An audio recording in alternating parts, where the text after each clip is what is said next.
In 1989, 17-year-old star athlete Mike O'Donnell finds out that his girlfriend, Scarlett Porter, is pregnant. Scarlett tells Mike about her pregnancy moments before his likely scholarship-clinching high school championship basketball game. Mike plays the first few seconds of the game before walking off the court to go after Scarlett, abandoning his hopes of going to college and eventually a professional basketball career. 20 years later, 37-year-old Mike finds his life stagnant and boring, and Scarlett has filed for divorce. Mike moves in with his best friend, Ned Gold, who is wealthy, geeky, and also unhappy. After being passed over for a promotion at work he believed he deserved, Mike expresses his frustration to his boss, which ends with Mike being fired. His high school-aged children, 18-year-old Maggie and 16-year-old Alex, want nothing to do with him. While driving, Mike has an encounter with a janitor on a bridge that transforms him back into his 17-year-old self. After becoming convinced of Mike's identity, Ned believes that Mike's transformation was caused by a mystical spirit guide who is trying to steer him on a better path. Mike enrolls in high school by posing as Mark Gold, Ned's son. He plans to go to college on a basketball scholarship. As Mike befriends his own son, Alex, he discovers that Alex is being bullied. Mike also learns that his daughter, Maggie, has a boyfriend named Stan who does not respect her and frequently torments Alex. Mike comes to believe that his mission is to help his children. Through their children, Mike spends time with Scarlett, who notes his remarkable resemblance to Mike in high school, but rationalizes it as an odd coincidence. Attempting to fix his relationship with Scarlett, Mike begins to finish all the garden projects he had abandoned as an adult. He does his best to separate Stan and Maggie while encouraging Alex to be more confident. Mike has difficulty resisting his desire for Scarlett despite the relationship's clear inappropriateness. Mike throws a party to celebrate a basketball game win at Ned's house. He confronts Stan, who has recently dumped Maggie for refusing to have sex with him. Mike gets knocked out and wakes up to Maggie trying to seduce him. Mike tells Maggie that he is in love with someone else, and Maggie leaves, much to Mike's relief. Scarlett arrives at the party, and Mike shows her that Alex has finally managed to get together with his crush. The two have an intimate conversation where Mike, caught up in the moment, tries to kiss Scarlett. Disgusted, she storms off as Mike tries unsuccessfully to explain his true identity. On the day of the court hearing to finalize the divorce, Mike makes one last attempt to win Scarlett back, as Mark, by reading a supposed letter from Mike. After he exits, Scarlett notices that the letter is actually directions to the courtroom. She begins to grow curious and postpones the divorce by a month. Frustrated that he could not save his marriage, Mike decides to once again pursue a scholarship and move on with a new life. During a high school basketball game, Mike reveals his true identity to Scarlett. As Scarlett runs away, Mike decides to chase her down, just like he did in 1989 before transforming back into his 37-year-old self. He happily reunites and reconciles with Scarlett, realizing that she is the best decision he ever made. As Mike prepares for his first day as the new basketball coach at his kids' school, Nada Euro, who has successfully started a relationship with Jane, the Principala Euro, gifts him a whistle. Both are happy with the fresh starts in their lives. Second chance in life. In 1989, the teenager Mike O'Donnell, Zac Efron, is the star of the Hayden High School. On the day of the final basketball game, Mike will be observed and may win a scholarship in college. However, his girlfriend Scarlett, Allison Miller, tells him that she is pregnant and Mike does not play the game. 20 years later, Mike, Matthew Perry, is a complete loser that blames Scar for his failures. He is not promoted to sales manager after working 16 years in the same company. Scarlett, Leslie Mann, is divorcing him. His teenager son Alex, Sterling Knight, and daughter Maggie, Michelle Trachtenberg, hate him, and he is temporarily living with his best friend, the eccentric and immature millionaire Ned Gold, Thomas Lennon. Mike nostalgically visits Hayden, where an old janitor talks to him about second chance in life. During the night, he sees the janitor jumping from a bridge into the river and he unsuccessfully tries to help the man. Mike passes out, and when he wakes up, he discovers that he is 17 again. Further, he discovers that he has a second chance to fix his relationship with his family. 17 Again is another good movie about second chance in life. I believe most of people in a certain age question decisions took in the past and would like to have a second chance to reroute his or her life in that milestone. The cinema makes this dream come true, and certainly the story is pleasant for most of the people. In addition, the two lead stars, Zac Efron and Matthew Perry, are nice actors, and the result is a nice entertainment for whole family. My vote is 7. Zac Efron, a good actor? Who knew? As we've seen many movies like this before, Big, 13 Going on 30, and Freaky Friday, we always love to see the retelling of the old classic story of the switching age. Since the story has been used so much, a director can only do so much to just do the best they can with. Burstier's pulls 17 Again out with great laughs and good fun. I'm going to get this out. I am one of the rare girls that just doesn't get the whole Zac Efron heartthrob thing. I agree that he's cute, but with mainly High School Musical only being his claim to fame other than Hairspray, he is adorable, but can he act? Surprisingly, he can. I can't believe I'm saying this, he was actually a good strong lead role and a perfect fit. He has charisma, he's funny, charming, and makes this story worth your time and money. In 1989, Michael O'Donnell was a star athlete with a full college scholarship imminent. He seemingly had it all, when, right before the championship game, his girlfriend Scarlett informed him she was pregnant. In that moment, he made the decision to throw everything away and proposed to her. 20 years later, Mike's life isn't exactly what he expected it to be. Scarlett wants a divorce from him, forcing him to move in with his geeky millionaire best friend Ned.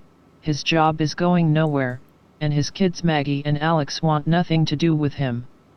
While paying a visit to Hayden High School to reminisce about the life he threw away, he encounters a strange beardy janitor, who I still swear is Bob Haskins. On the way home, is magically transformed back into his 17-year-old self. With Ned posing as his father, he re-enrolls in high school, believing he has been given the chance to have his life over again, but to do it right. However, he then discovers that his daughter is dating the basketball captain Stan, who is bullying his son. He realizes that his real mission is to help his children, as well as finding out that maybe his decision wasn't the worst he ever made in his life. We go a little back to the future Esquire when we get on the creepy level of Michelle Trachtenberg having a crush on Zac Efron, who is her father, just that she can't recognize him. It's understanding, but still makes you squirm, but the director and actors pulled the scene off pretty well with getting out of that yucky situation. There is one continuity error: if Mike and his girl got pregnant at the age of 17. 20 years later, yet both their kids are still in high school, the oldest child would only be a maximum of 18. A plot hole, seriously. Besides the wife, no one at all recognizes Mike? But I'm overthinking the movie too much at this point. It's just a fun movie with decent performances. I just need to let go of silly mistakes. So I would recommend this movie if you get the chance to see it, but I'd say more of a matina copyright-y versus a full-price ticket. It has some good laughs and was a great update of the what if you could go back story. Pleasantly surprised. I went to see this with my teenage daughter and really wasn't expecting to enjoy it. I settled down in my seat for the duration, and the first few scenes showing Efron as a high school basketball player had me groaning inwardly, as I assumed that this was going to be another predictable high school/age swap film of the type that has been done so many times before, and really isn't the sort of film I would choose to see anyway. Not a promising start. However, I was pleasantly surprised by 17 again. It was witty and well acted and made me laugh out loud, not something I often do even when I appreciate the humor in a film. This film's appeal is also strengthened by the acting of the supporting characters as well as the main ones. Thomas Lennon's character was particularly well delivered. I found no fault with Zac Efron's acting in this, and I enjoyed his performance in Hairspray, but it would be interesting to see him in a serious grown-up dramatic role. Zac Efron winning performance. Mike O'Donnell, Zac Efron, was a teen basketball jock with all the potential in the world. When his girlfriend got pregnant, he abandons it all to marry her. Now they're adults, Mike, Matthew Perry, can't stop blaming all his problems on this decision. His wife Scarlett, Leslie Mann, divorces him. Then one night, a guardian angel sends Mike through a vortex and turns him back into a teen again. He decides to go back to high school to relive his high school years, but instead he reconnects with his family. Thomas Lennon does his wacky best friend. It's basically Big in reverse. The story isn't anything new or original. Zac Efron is quite funny as the fish out of water. He's surprisingly great as a compelling lead. It's his performance and his energy that drives this movie. The trick is that he's not playing a teen. He's playing mid-30s in a body of a teen.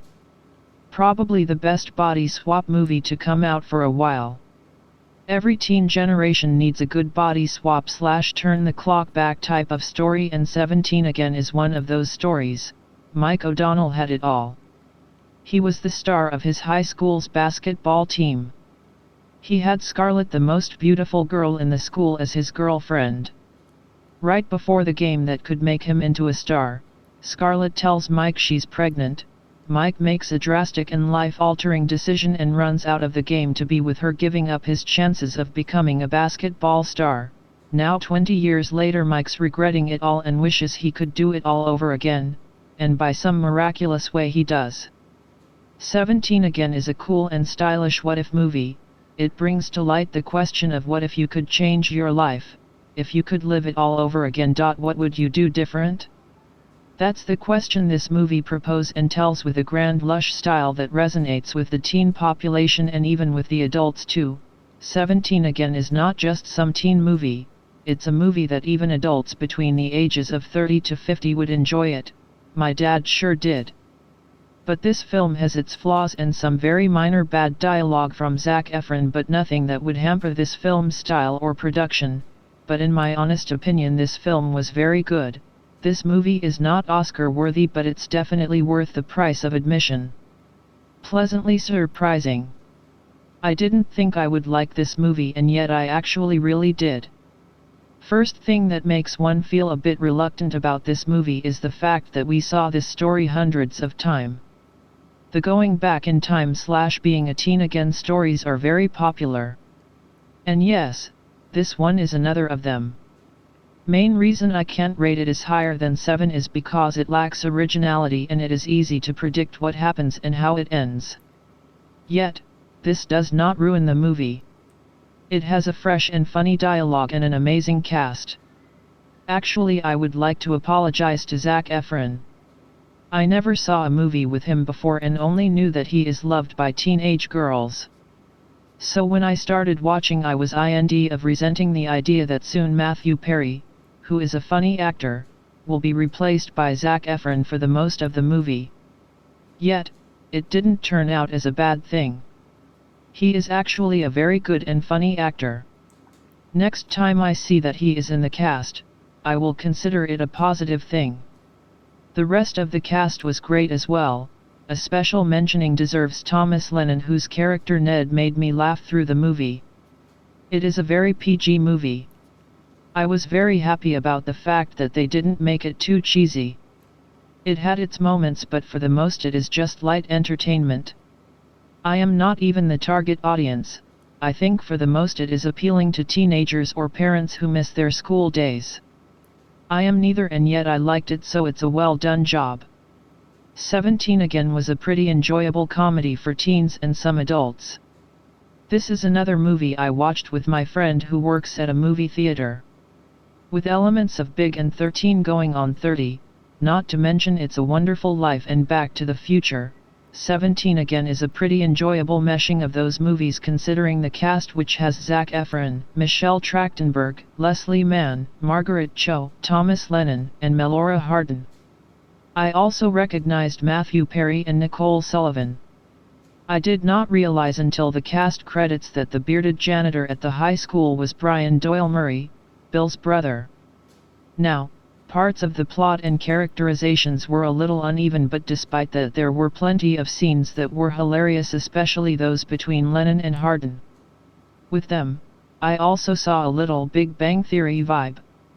Oh, and there's a little touching pro-abstinence speech here as well, though it still is acknowledged that not all teens will feel that way.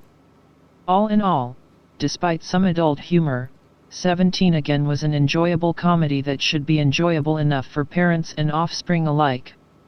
Oh, and one more thing, I thought the Vanilla Ice reference in the 1989 sequence didn't fit, since I remember him not even emerging until the following year.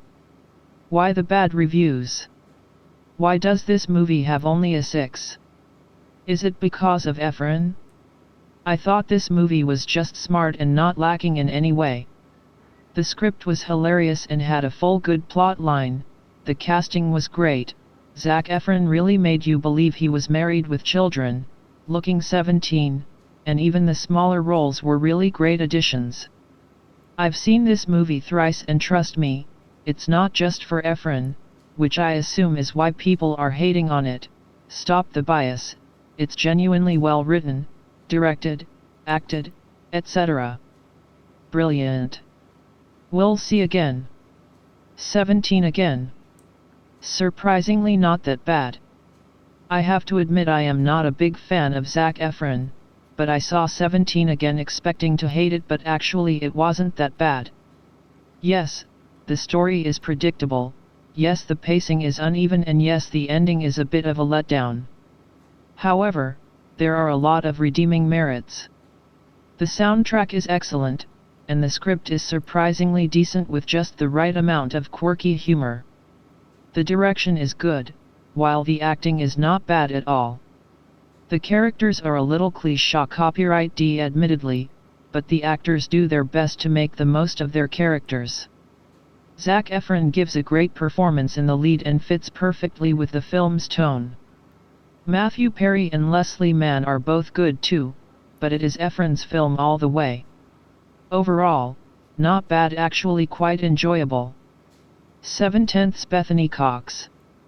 Has Hollywood ran out of good ideas? I truly have become more convinced that Hollywood has been bankrupt of good ideas or good filmmakers who are in touch with what the audience really want to see. Boring, unimaginative, and completely lacking of good filmmaking. This film clearly shows a complete lack of passion and vision. It imitates what others have so brilliantly forged but still falls flat. Burst ears?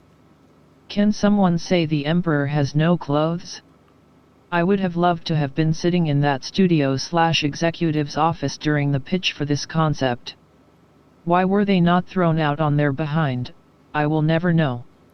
What do they expect when they start with a very lame script, and then hire a completely inadequate director, Burst ears, who does not know the craft if it were fed to him with a silver spoon?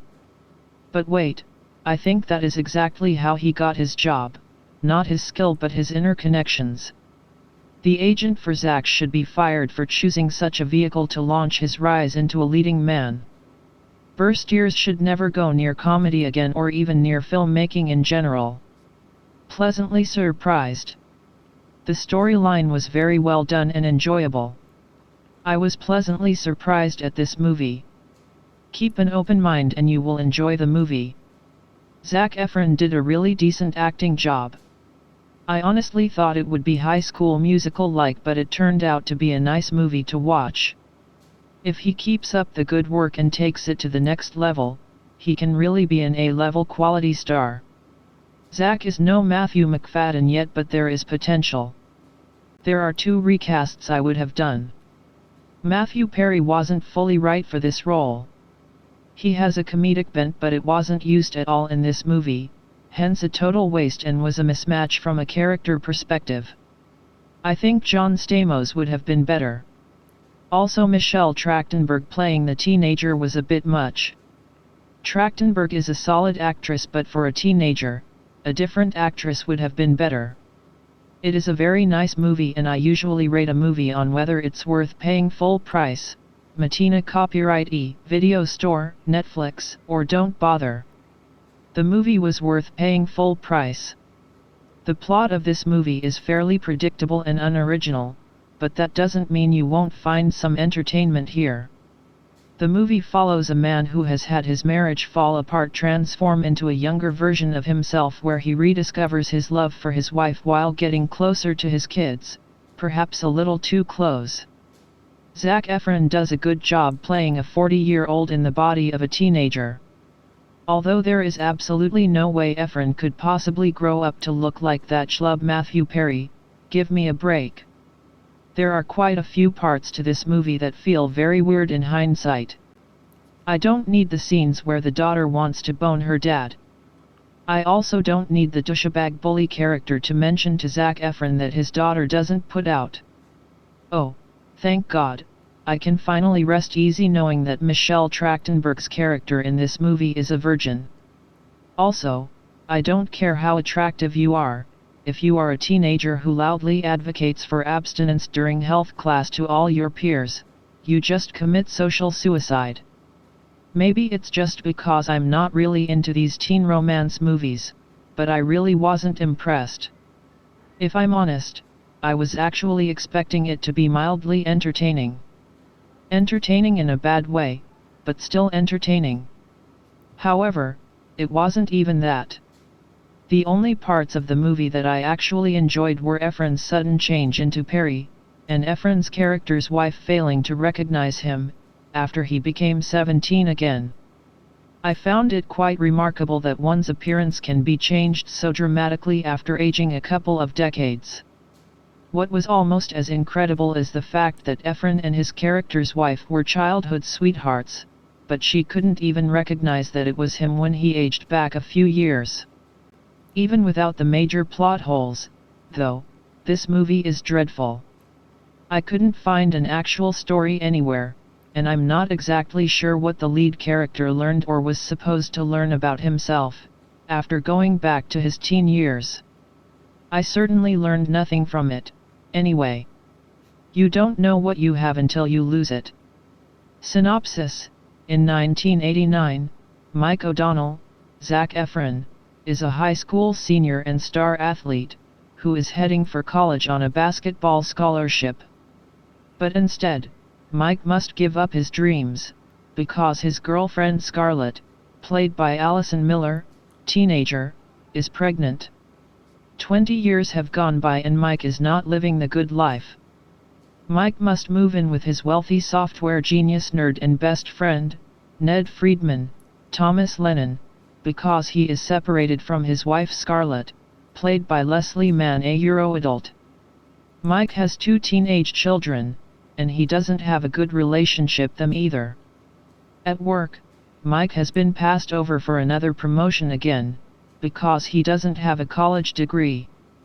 Mike has hit rock bottom, so he returns to his high school to reminisce his glory days. He shares his feelings with the school janitor how great things were when he was 17. On his way back to Ned's house, Mike is changed into a 17-year-old again. Mike returns to high school to finish the life he thought he should have had. My comment: the story is a what-if story of things that could have been.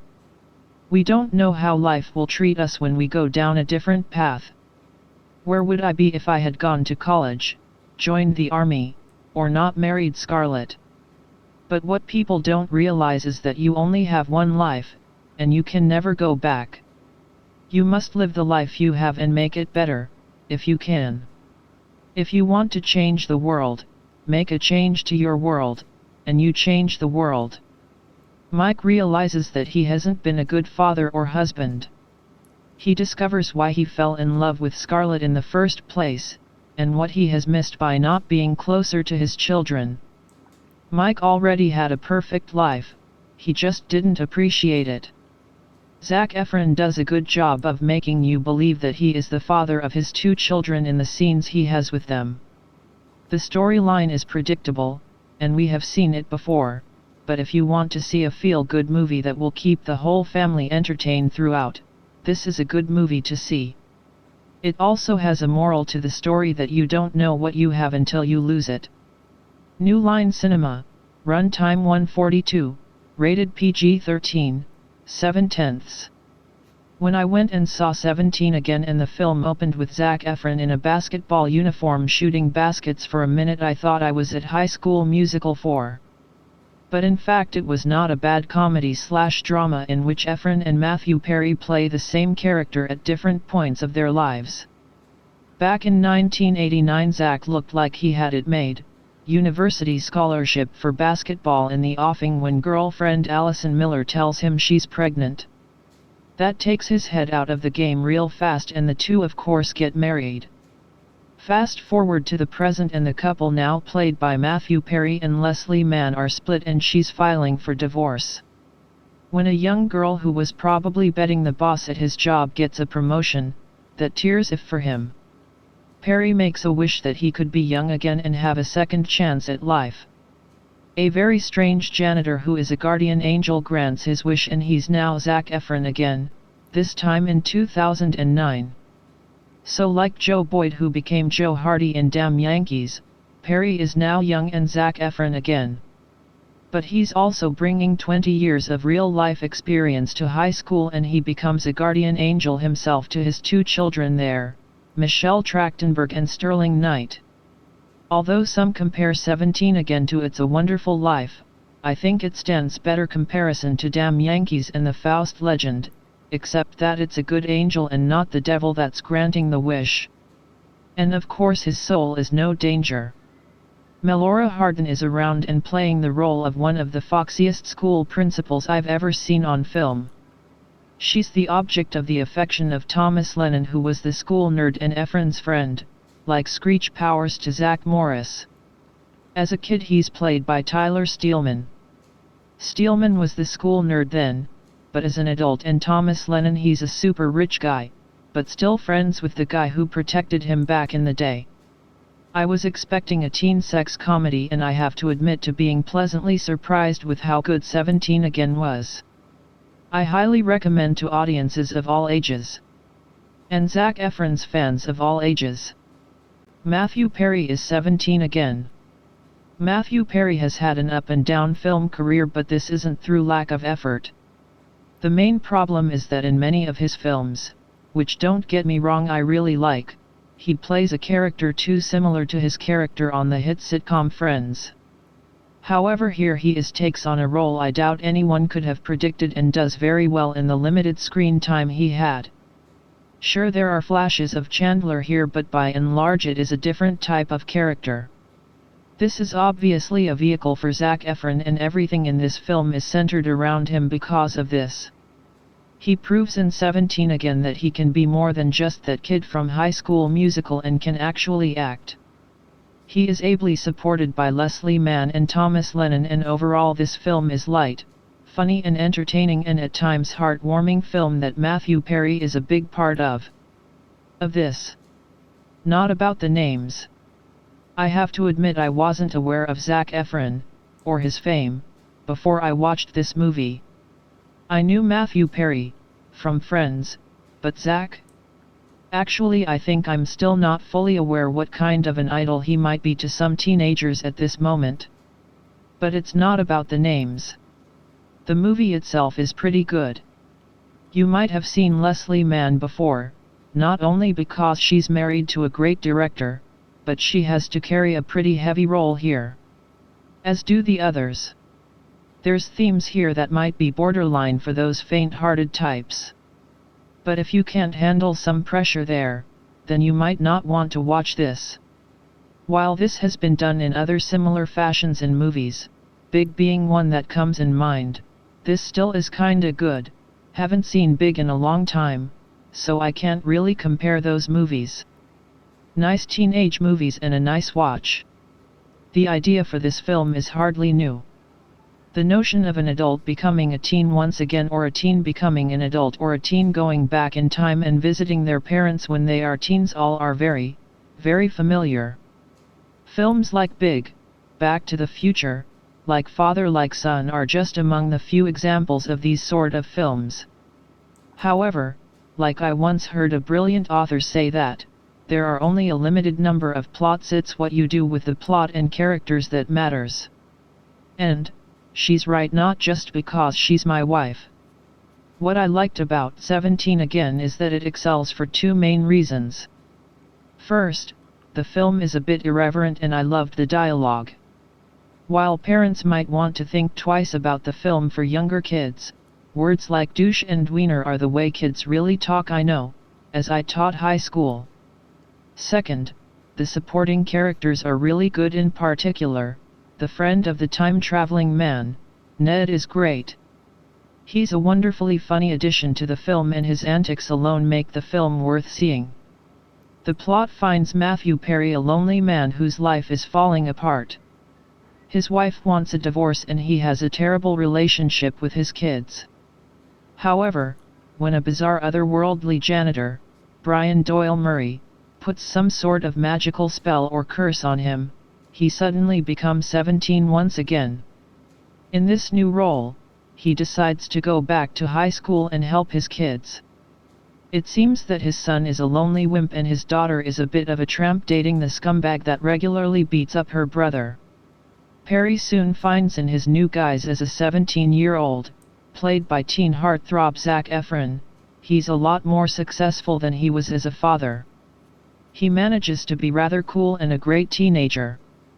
He's able to help his son learn about his inner strength and skills and joins the basketball team. The daughter, on the other hand, is a bit of a problem.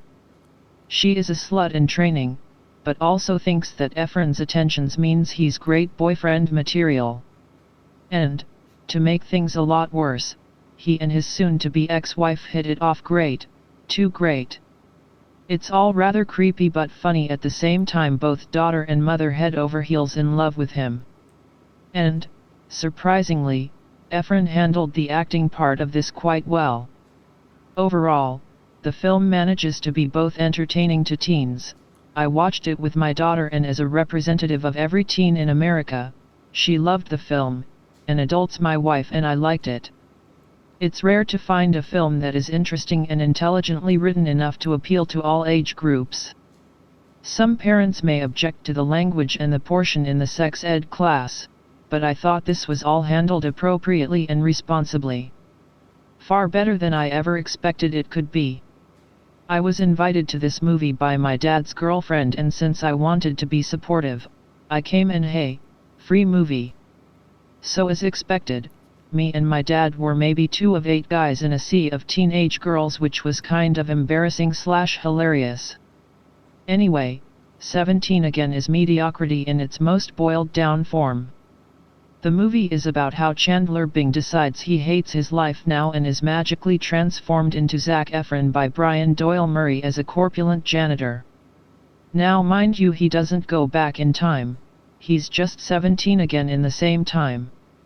So he ends up going back to school and learning very important lessons regarding his family. Co-starring Leslie Mann, who I love, as Chandler Bing's wife, and Michelle Trachtenberg, who has a rockin' hiney. 17 Again features a couple good laughs, a predictable plot, and one particularly emotionally charged, well-acted scene from Zac Efron. Basically, this movie could have been a lot better. We've all seen this movie before. I'm starting to suspect that Hollywood no longer uses actual, human screenwriters to create their movies. After watching years of the same, recycled trash, I'm starting to think that they now use a screenplay writing machine to do it. This machine works very simply. A producer will enter the main character's name, one problem they are facing, and one gimmick, an unusual plot twist often used as a selling point for the film, and hey presto! Out pops a completed, an entirely unoriginal screenplay. Such is the case for 17 again. Mike O'Donnell is a depressed suburban father, sounds familiar already, doesn't it, whose wife is divorcing him, kids can't stand him, and who just got passed over for a promotion. As the movie progressed, it started to seem very, very familiar, a crippling combination of unoriginal jokes, stereotypical characters and recycled plot devices. My friends and I started to grin and sneeringly guess what was going to happen later in the film, and guess what? Most of the time, we were right.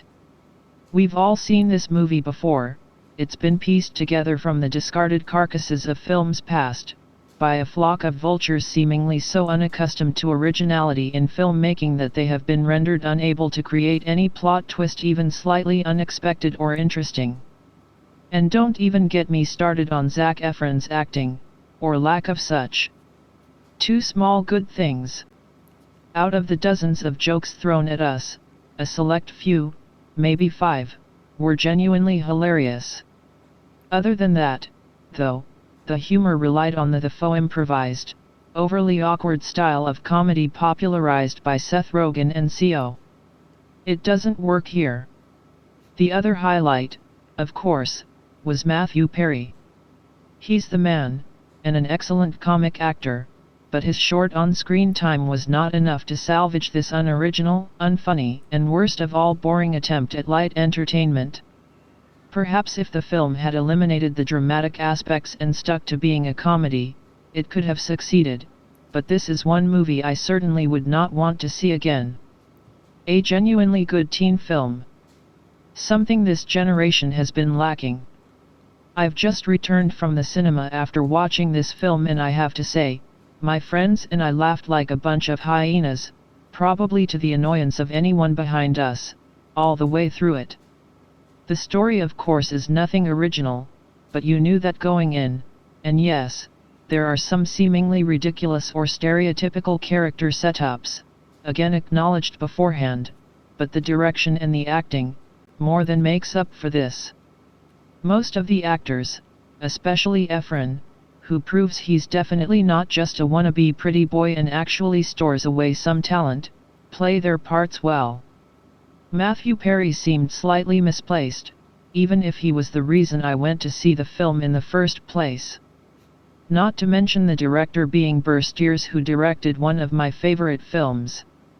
I could kind of tell how in the wrong hands this movie could have been embarrassingly bad, but Steers manages to balance the right amount of comedy with drama and turn it into something really worth seeing. Efron blew me away. I have to say, I didn't see it coming, and I never thought I'd say such a sentence, but this boy can do better than TV Disney movies. I'm kind of glad he has turned down remake, Footloose, not only because it's a remake of Footloose. On the negative side of things, the writing lacked in terms of Mark's relationship with his daughter. The daughter didn't really seem to have a personality. Now I'm not totally sure if this is down to Trachtenberg's terrible acting, one of very little who deliver poor performances actually, or poor character development, but something was wrong there. I don't really rate the cinematography, but I don't think it's something to be taken quite seriously in teen films. It's all about the characters and the comedy, but what was up with that image of Zac right before Mark falls into the water? Some interesting choices of music. One of the funniest movies I've seen in a while. Quite moving, and Mark is a much more three-dimensional, well-developed character than most PG-13 rated movies you see. I genuinely cared about him, whereas, even in Mean Girls, which is particularly hilarious and legendary as far as contemporary teen films go, I didn't care too much for any of the characters. It's probably because this film went that little bit further than most and took itself seriously, if only for parts of the movie. It makes a big difference. So, yeah, 17 again, fairly well written, hilarious, well and sometimes greatly acted and awesome direction for the most part, and a genuinely good, enjoyable, and moving film. Take a look and you'll probably be surprised, but don't go in hoping for anything Oscar-worthy. I get the impression there is only so much a director can do with a film like 17 Again, and he did it all right. Trustworthy director and impressive lead, I'd say. Can make all the difference. P.S. I'd also watch out for that Sterling Knight actor, he plays Mark's awkward son. He gave a genuinely good performance also. A decent film. Now people will recognize Efron as a good actor. When I was going to see this film, I thought to myself that Zac Efron was going to be all over this film, showing off, and all the girls in the cinema, which were about 95% of, would jump onto the screen and try and lick it. That wasn't the case at all. This film had been really funny, and the star was of course Mr. Efron himself. Efron's jokes were very well done, and the way he handled himself around his family was fantastic. I would be the same thing if I went back to 17. Although I am 15 right now. Matthew Perry was easily the lead into Efron, and he played it very well. Leslie's performance was a decent one. Michelle's was great at playing the horny attitude whatever teenage daughter. As for the loser son, he was good as well, as he turned from zero to hero. Overall, this film had a clever story and quality acting that will make this film stand out as a comedy hit. I actually really enjoyed this movie. It was surprisingly wholesome. Zac Efron did a great lead performance, but no surprise there. He played a dad really well, considering he was also playing a teenager. I really liked how the plot of the movie wasn't him trying to play that final basketball game, but he instead realized he had to help his children. That was really cute, and I'm glad he realized he had to be a better dad by learning about their lives. My favorite parts were when he stood up to the bully and when he made the speech in health class. He was speaking from experience, lol. I also love how he became friends with his son and realized how his son was treated at school. He was being a good friend and dad there. He also gave good advice to his daughter. I can't believe she was dating that guy and let him bully her brother, lol. The only parts I didn't like were when he tried to get with his wife as a teenager and when his daughter tried to get with him. Sure, it was bound to happen, but it was still creepy. Oh well. I also thought the plot with Ned trying to get with the teacher was really creepy, but I loved how she was a nerd too. I'm glad the movie ended happy, and I hope that Mike and Scar can work out their problems. Mike's speech to her at the trial was very wholesome. I do wish they went back to watch their son's game at the end though, and I wish afterwards we got to see him back home with his family. I hope Mike will be a better dad and husband in the future. Also, rip Matthew Perry, he did a great job in the few scenes he was in. What has happened to Matthew Perry's career? That's, I'm assuming, the question on a lot of people's minds. The Friends alum had a total screen time of approximately 10 minutes or so, before relinquishing the spotlight to High School Musical refugee, Zac Efron. The Disney baby wisely jumped the East High ship before it completely submerged and has graduated to playing Mike O'Donnell, who apparently is supposed to resemble Matthew Perry as a teenager. No offense to Perry, but I seriously doubt that he looked anything like the swaggering, blue-eyed dynamo that is Zac Efron. Granted, the film still has a distinctly Disney stink to it, but nonetheless, I suppose it's not a bad film for Efron to further his movie career with. The makers of 17 Again certainly know their audience, as Efron was shirtless within the first 30 seconds of the movie shooting hoops and, of course, drenched in sweat. By doing this, he's not exactly taking a giant step away from playing Troy Bolton, his HSM alter ego, who lived his life with a basketball in his hand, but nonetheless, the sharpshooter is supposedly Mike O'Donnell when he was in high school. After discovering his girlfriend, Scarlett, was pregnant, he throws away his chances of going to college on a basketball scholarship and in a romantic leap, offers to marry Scarlett and take care of their child. Mike O'Donnell 20 years later, though, is an underappreciated salesman who is living with his best friend Ned, a humorous Thomas Lennon, because he's divorcing his wife and mother of his 2 kids, Maggie and Alex, Michelle Trachtenberg and Sterling Knight. Apparently Mike's life is so unbearable that he, in a very cliché copyright-written exchange with a janitor during a walk through his old high school, laments that he wish he'd had it to do all over again. In a markedly It's a Wonderful Life moment, Mike attempts to stop a man who looks as though he's about to commit suicide. Surprise, it's the janitor from school, and in turn, falls into a swirling vortex of terror that, when people fall into it, they turn into Zac Efron. Naturally, the first thing Mike does when he's his 17-year-old self is throw on an Ed Hardy t-shirt and head straight back to high school.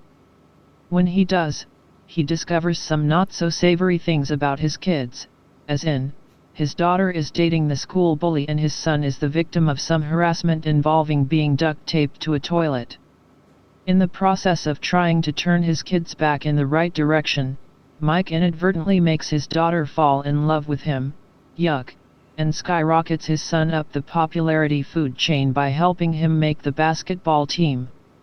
He makes some incredibly inappropriate but misguided advances on adult Scarlett, Leslie Mann, who I can't imagine any guy wanting to divorce, but she wisely shoots him down on the basis that he is only a teenager. During his adventures as his teenage self, Mike discovers that he's been a lousy father and a bad husband. He also realizes exactly why he threw away his hoop dreams for Scarlett.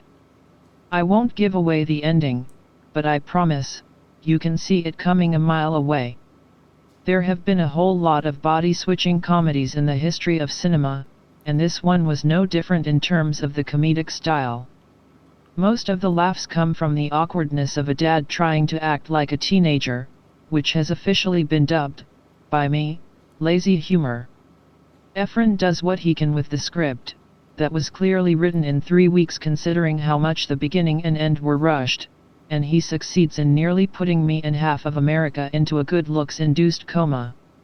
Leslie Mann is charming as usual, Thomas Lennon gets some laughs by playing the token nerdy guy, and Mike's children, Trachtenberg and Knight, have pleasant enough screen presences. Thanks to the skinny-jeaned aficionado, Zac Efron, 17 Again is going to make a lot of money. Put a handsome enough guy into a lead role and people will basically see anything. 17 Again doesn't try to be what it's not, and I respect that, but then again, it also isn't much. It's littered with half-baked cliché copyright-s and the storyline itself doesn't have nearly enough momentum to make it through a whole movie without crashing and burning. Basically, this movie will do an excellent job in feeding the masses of teenage girls, including myself, who will inevitably flock to this movie just to get a glimpse of their beloved shining star. Not that it's anything groundbreaking, but the story of Mike O'Donnell, Matthew Perry, a man who regrets the decisions in his life and gets to go back in time as Mark, Zac Efron, to do it all over is very satisfying and entertaining. Efron hands in a surprisingly good performance, both sweet and funny. There's also a great side plot involving Mike's nerd friend, Ned, Thomas Lennon, who helps him get into high school as Mark falling in love with the school principal, Jane, Melora Hardin, who you may know as Jane from TV's The Office.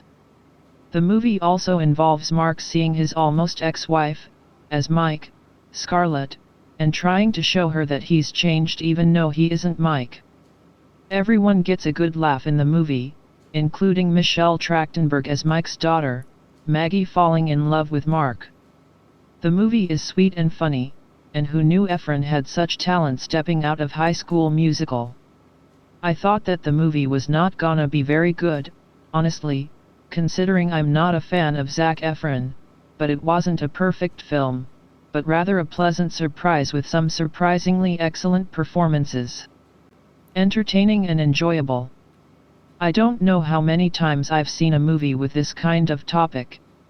Fortunately 17 Again was a nice comedy which only purpose was entertaining the viewer. 17 again tells the story of a guy whose life didn't quite turn out how he wanted it to and wishes he could go back to high school and change it. He wakes up one day and is 17 again and gets the chance to rewrite his life. It is an already seen story and kind of predictable, but still I had the chance to enjoy it. The plot is convincing and very well developed. It is a movie full of comedy and with its very good moments of drama and reflection. The cast is really good. Matthew Perry is excellent as Mike O'Donnell, although his role isn't that long. Zac Efron is quite good in his performance of young Mike. With this role he can tell that he has a promising career after HSM. Thank God. Leslie Mann is convincing enough as Perry's wife. Michelle Trachtenberg is also good, and Thomas Lennon is terrific as Matthew's all-time friend Ned. He is so funny that the movie is worthy just to watch him on it. In conclusion, 17 again is an entertaining and enjoyable movie you can watch with your family. Hilarious. First year's 17 again is an out-and-out entertainer that has all the ingredients to catch your attention and makes you laugh at the right places. Honestly, it's truly an enjoyable fare. A complete entertainer that has a sweet story to say. Don't tax your brains and imagine you being Zac. I am sure you'll have a blast. The film has a decent script, and the director has made the film with complete honesty. In fact, the entire crew has done a great job. They seem to be having a blast while making this fare. 17 again caters to all ages. 8 to 80. A thorough entertainer.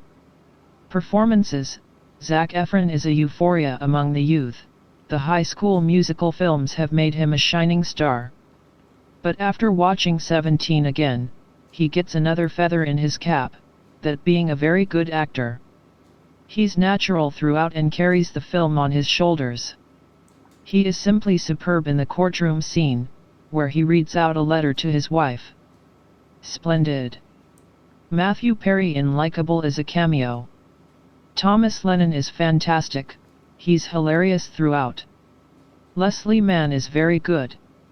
Michelle Trachtenberg looks pretty and does a passable job. Sterling Knight is nice. On the whole, 17 again is funny stuff. Watch it with your entire family. Thumbs up. So I saw an advanced screening. I didn't expect much, but it was actually pretty good. It might be a plot line that has been seen a lot, but this one is actually entertaining.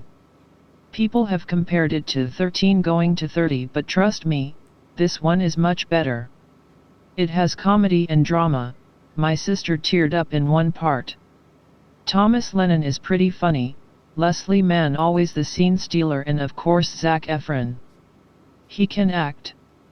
If you didn't think he was hot before, wait until you watch the movie and acts like a real person. Not a goody-goody fake teenager from High School Musical, though he was the best performer in that movie. I'm not hating on High School Musical, I found it entertaining. I recommend 17 again for adults and mature children. 17 again, 2009 dir. First years/cast, Zac Efron, Matthew Perry, Leslie Mann, Thomas Lennon, Michelle Trachtenberg. A dreary reflection on adolescence done time and time again. In fact, George Burns was involved in the very same story in the 1980s, only it was called 18 again. Well, at least Burns was still old enough to get into restricted movies. This movie certainly should be restricted. It should only be shown to inmates as a form of punishment. Matthew Perry plays a frustrated father threatened with divorce due to his inability to proceed past his high school basketball days. Lame story has him fall through a portal and emerge 17 again to learn the obvious that viewers already knew. Where this portal comes from is something the screenwriter never fills us in on. Directed by Burstiers, who does the best he can with the material. Zac Efron goes through the tortured formula as the teen version of Matthew Perry. Speaking of which, the ex-Friends star must be proud of this demotion in the acting ranks. Leslie Mann is cardboard as his wife. Thomas Lennon is terrible as his reject science fiction-obsessed friend who helps him get enrolled in school. Michelle Trachtenberg plays Perry's daughter and predictable elements follow up. Cheap and virtually bypasses the message to become a vehicle for Efron. Viewers may wish to fall through a portal to before they purchased a ticket. Score, 2/10. It made me laugh to the brim. 17 again was nothing I expected. The trigger that made me actually go and watch it in the cinema was the fact that the jokes shown on the trailers were hilarious. The film was better. I was laughing so much that I missed in between dialogue by some of the characters, and it was the perfect film to help you unwind after doing a day's worth of work or revision. When the opening scene started, I was so worried that the whole film was going to turn out as some kind of adaptation of High School Musical and there'd be a song every 15 minutes. But it wasn't the case. This movie really proved that Efron is not an amateur who just dances and sings a lot.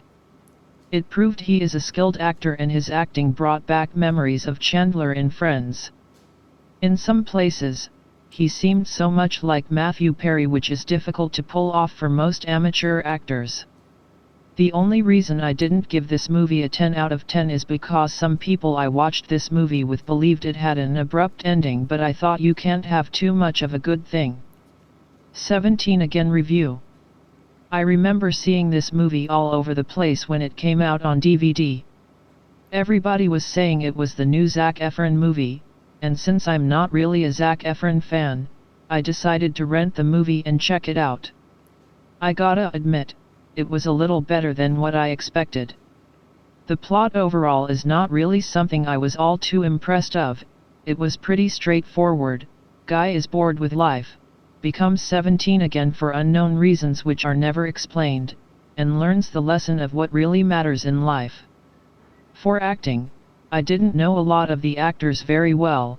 About the only three I can say I'm familiar with is Zac Efron, Sterling Knight from Sunny with a Chance, and Michelle Trachtenberg from Buffy the Vampire Slayer. As far as acting goes, Zac owned this movie. He is showing that he can mature up to his role and not be like how he is in High School Musical. I'll definitely look forward to where his career takes him now that he's gone from Disney. Sterling Knight was okay as the son of Zac. His char serves as a sort of friend and guidance to Zac, so yeah, he does what he does, nothing more nothing less. Michelle is about the same, so yeah, my point is Zac is the real star of the movie. So for my final point, it's a good movie. It's definitely worth a rental. If you're a fan of Zac Efron, definitely go out and buy it. If not, just rent it. It's not a must-see movie, but it gets the job done. A wasted opportunity. Good subject, disappointing screenplay. This film is a wasted opportunity. The story could have given act to so many funny situations that only partially find their place in the film. Zac Efron is not very believable as a 17-year-old, he was 21 when he made this film and it shows. Il personaggio dell'amico di Zac, che lo ospita, non è abbozzato bene e cosa come non è credibile e per questo non molto divertente. The direction is a bit muddled and lacks creativity. Still a good family film. Simple but good music score. It almost seems like a hastily made film with little attention. Too bad. Maybe a better remake could be considered in the future. So much better than you're thinking it's going to be. Watch it. This movie rips, dude. I watched 17 again back when it came out when I was roughly 15 years old and hid from my friends that I watched it. I just rewatched it again and let me tell you I was right. This movie holds up and has it all. The movie is genuinely funny and has a killer cast, but beneath all that is incredible heart. There is a courtroom scene in this movie that will tug so hard at your heartstrings and seemingly out of nowhere. You will not regret watching this movie. If you're looking for a movie to watch in your own and laugh out loud, it works. If you're wanting a movie to watch with your preteens or up, throw it on. Who says you're only young once? Class of 1989, Mike O'Donnell is a star on the high school basketball court with a college scout in the stands and a bright future in his grasp. But instead, he decides to throw it all away to share his life with his girlfriend Scarlett and the baby he just learned they are expecting. Almost 20 years later, Mike's glory days are decidedly behind him. His marriage to Scarlett has fallen apart, he has been passed over for a promotion at work, his teenage kids think he is a loser, and he has been reduced to crashing with his high school best friend. But Mike is given another chance when he is miraculously transformed back to the age of 17. Unfortunately, Mike may look 17 again, but his 30-something outlook is totally uncool among the class of 2009. And in trying to recapture his best years, Mike could lose the best things that ever happened to him. Warner Brothers. 17 Again could have been another mediocre film that uses the body switch plot in the most uninspired way. Good thing it didn't. 17 Again uses the formula really well and it is surprisingly funny. The main reason the film succeeds is because of Zac Efron. I know many people out there don't like him and his high school musical past, but I can't help but find him to be a charming and charismatic person.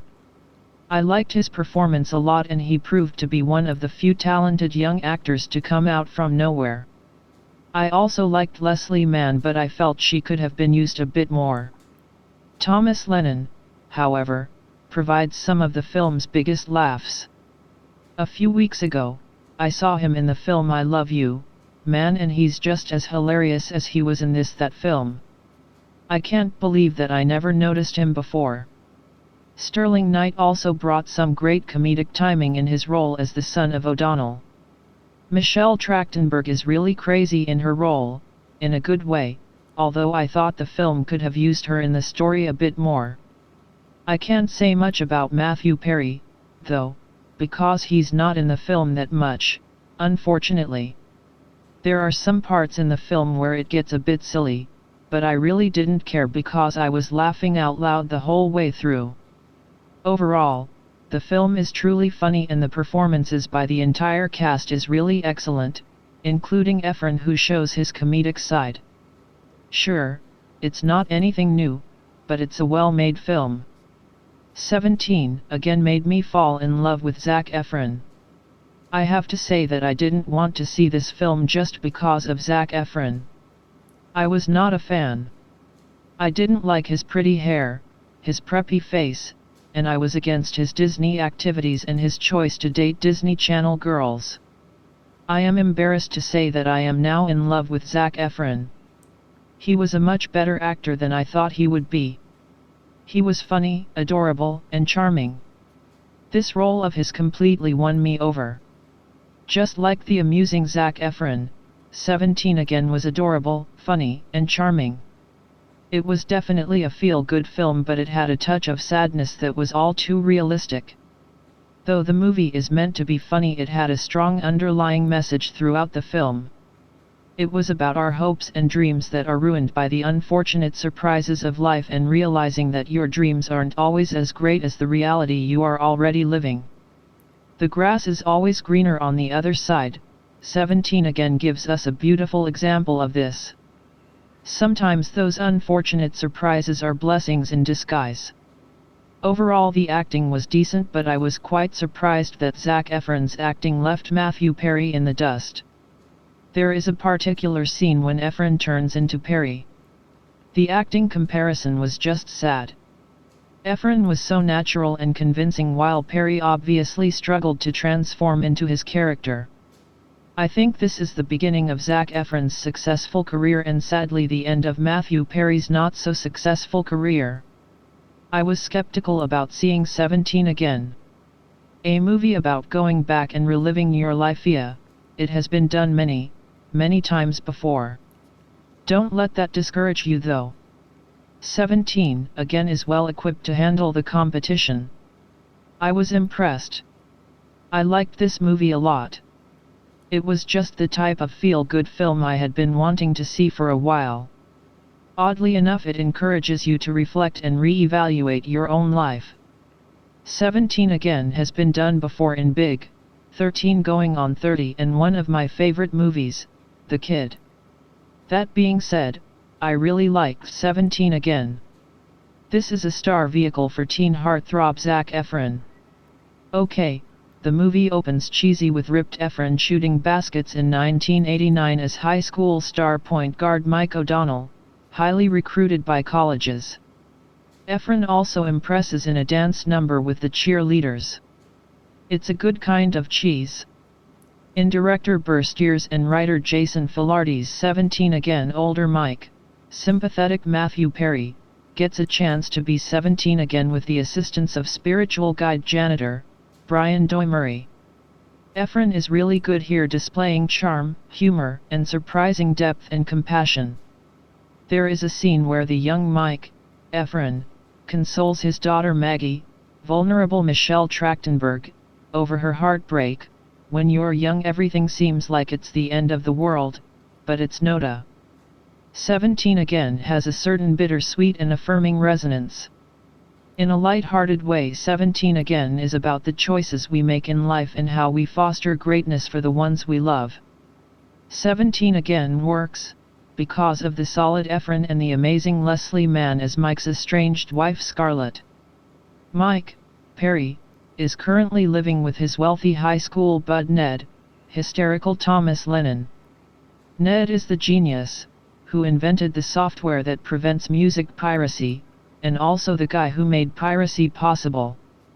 Mike's wife Scarlett, Leslie Mann, has filed for divorce, and he barely knows his two teenage kids Maggie, Trachtenberg, and Alex, Sterling Knight. Mike has a job he hates.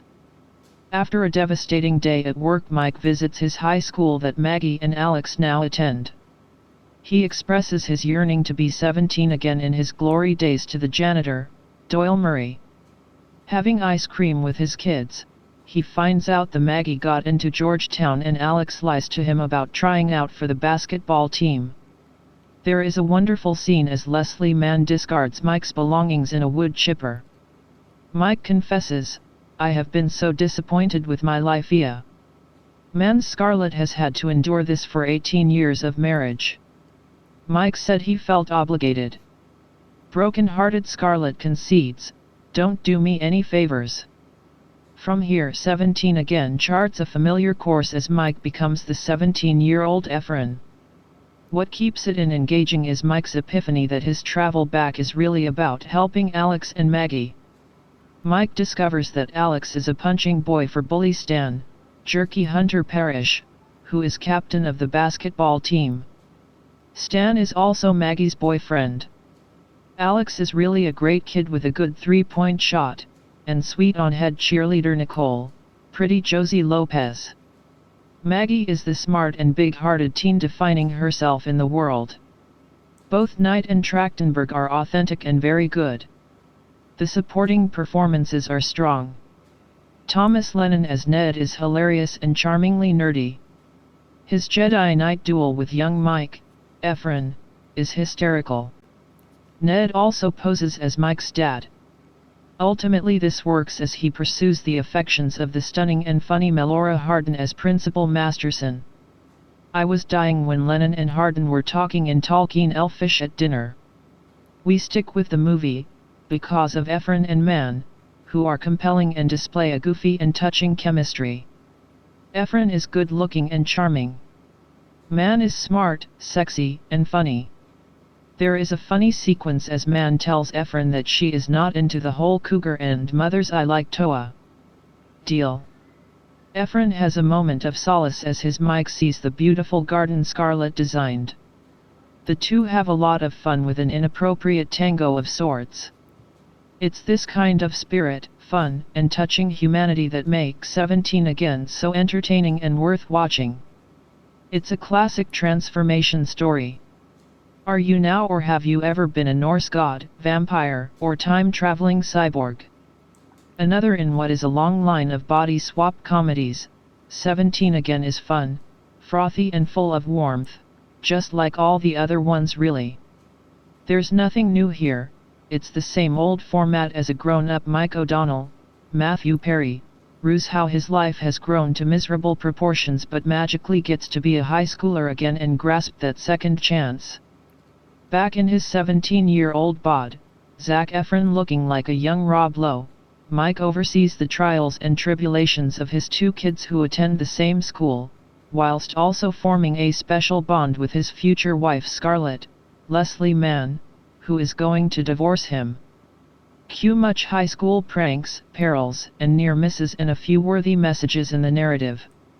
Tailored towards a certain demographic with the casting of Efron, who is very likable and a worthy lead here, the film thankfully doesn't lack for good performances elsewhere.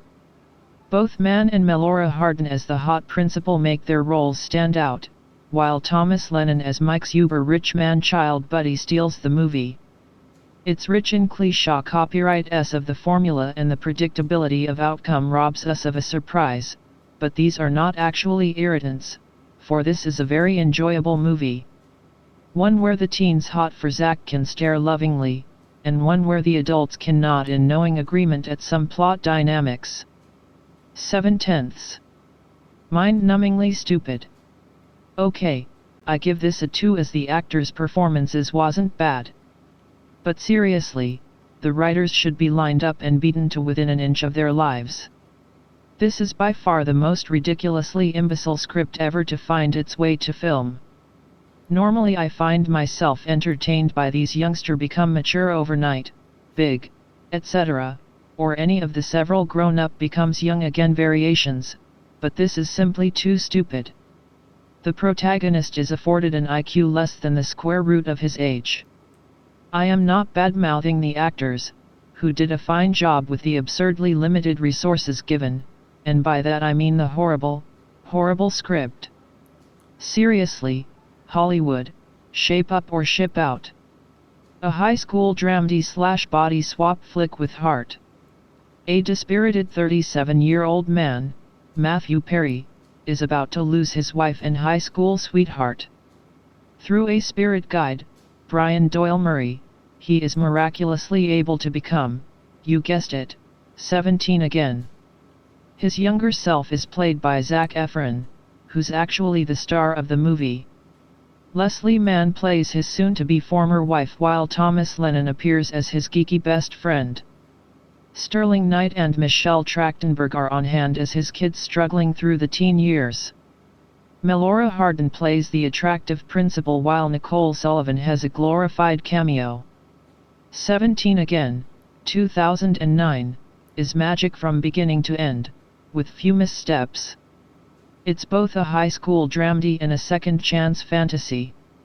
There are elements of films like Back to the Future, 1986, and Peggy Sue Got Married, 1986, but the uniqueness here is that the protagonist doesn't go back in time, but rather stays in the current day and appears to his family and friends as 17 years old, even though he's really 37. With one exception, no one knows who he really is. Efron, who was only 21 during filming, easily carries the film while Mann is one of the most winsome women to walk the earth. Lennon's amusing character is akin to the Big Bang Theory guys. Best of all, the film has heart, effectively conveying the triumphs and tragedies of the high school experience in all its glory and awkwardness. I know it's cliché copyright D, but you'll laugh, you'll cry. The movie runs 1 hour, 42 minutes, and was shot in Santa Monica, Hayden High School, Van Nuys and Los Angeles, California. The script was written by Jason Filardi. A great enjoyable film and storyline that makes viewers reflect on their own lives. I thoroughly enjoyed watching this film. This is a fun and wonderful storyline that makes viewers reflect on their own lives. This film has got a great cast selection. The storyline reveals multiple aspects of real life that can truly be affected in multiple ways. This film and storyline reveals to viewers the skills and courage that can be used by anyone. Viewers of this film would have learned something after watching this film. The cast really connected to the storyline and to their respective characters. Yes, this film could have been created better, but it was enough to reveal the true nature of the storyline. By watching this film, viewers would learn something. It didn't make me throw up. I don't think it should be any surprise that this movie is merely a quick vehicle to get Zac Efron in a movie and making money as fast as possible before, God forbid, he becomes a flash in the pan. If you have seen a trailer for the film, then you've pretty darn near seen the film aside from the juicy bits that all the tween girls in America are frothing to see. Basically this is about a guy named Mike O'Donnell, Matthew Perry, who is having a rough time in his life. His wife is wanting a divorce, his kids are remote at best, he didn't get the big office promotion, and let's just say his life has been going down the drain since his life at 17 when he was the big basketball star. And, let's cue the body swap movie. In order to get us, the audience, where we need to be, which is watching Zac play out this 17 again life while maintaining his middle-aged knowledge, Mike, Perry, falls into a Twilight Zone type of vortex where the switch happens. Switch? Instead of being 17 again, he should have asked to go back in time 20 years. Think of movies like Big, in Reverse, or Freaky Friday, only in a good way. Perhaps like Father, like Son comes to mind.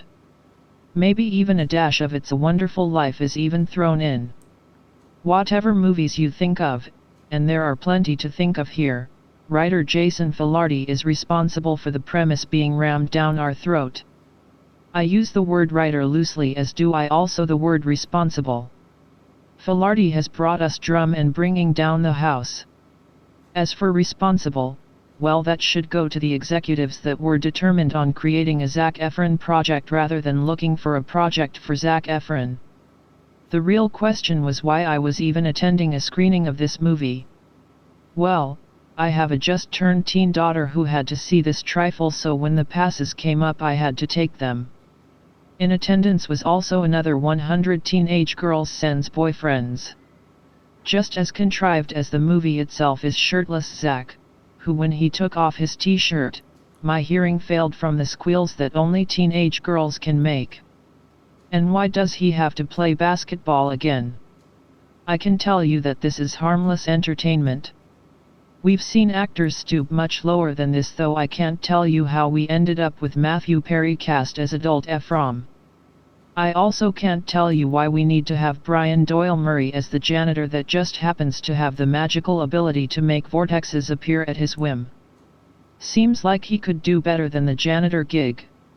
Overall, I didn't throw up.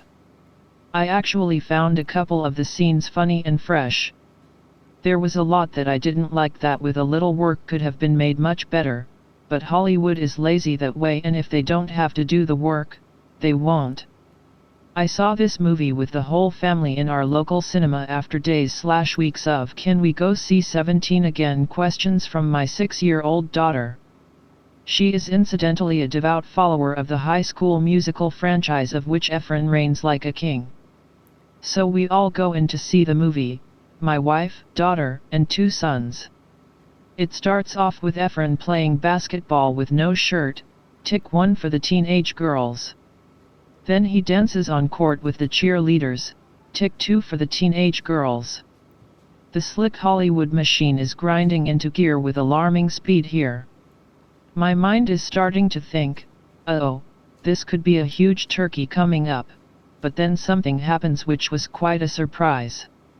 The film was actually standing on its own 2 feet and starting to be quite a good watch.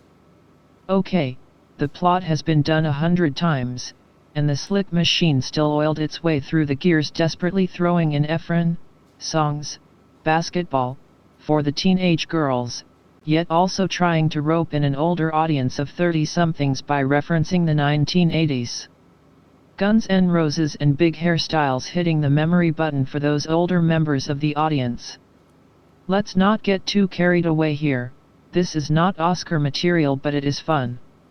Efron gives a good account of himself, even if he does succumb to the machine in turning out as yet another fleet-footed, singing and dancing basketball player.